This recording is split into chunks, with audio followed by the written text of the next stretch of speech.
Dr. Thomas betrat den Raum, seine sanften Augen durchstreiften die Umgebung.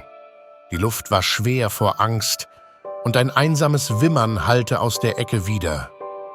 Im gedämpften Licht entdeckte er die zusammengesunkene Gestalt eines Hundes, dessen zitternder Körper gegen die Wand gedrückt war. »Hallo da«, begann der Arzt leise, seine Stimme kaum lauter als ein Flüstern. Die Ohren des Hundes spitzten sich bei dem Klang, aber seine Augen blieben voller Furcht. Unbeirrt machte Thomas einen langsamen Schritt nach vorne, darauf bedacht, den verletzlichen Patienten nicht zu erschrecken. Mit jeder vorsichtigen Bewegung vermittelte der Arzt eine unausgesprochene Botschaft von Vertrauen und Mitgefühl. Er verstand, dass der Aufbau einer Verbindung mehr als nur Worte erforderte. Er kniete sich hin, traf den Hund auf Augenhöhe. Dann, in einer Geste der Empathie, legte er sich neben das ängstliche Wesen auf den Boden. Als sich der Arzt auf den Boden setzte, ließen die Verteidigungen des Hundes nach.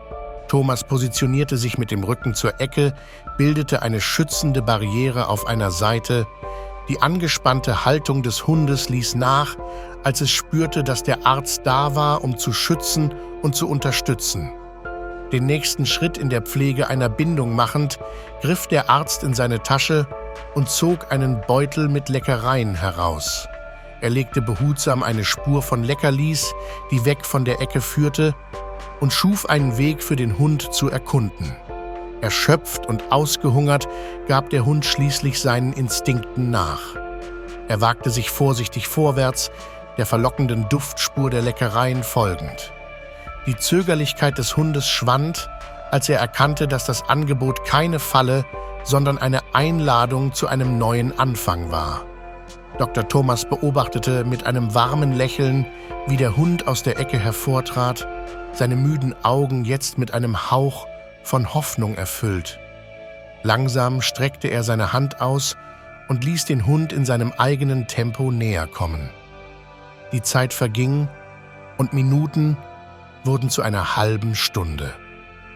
Die Ängstlichkeit des Hundes wich, ersetzt durch wachsendes Vertrauen in die Güte des Arztes.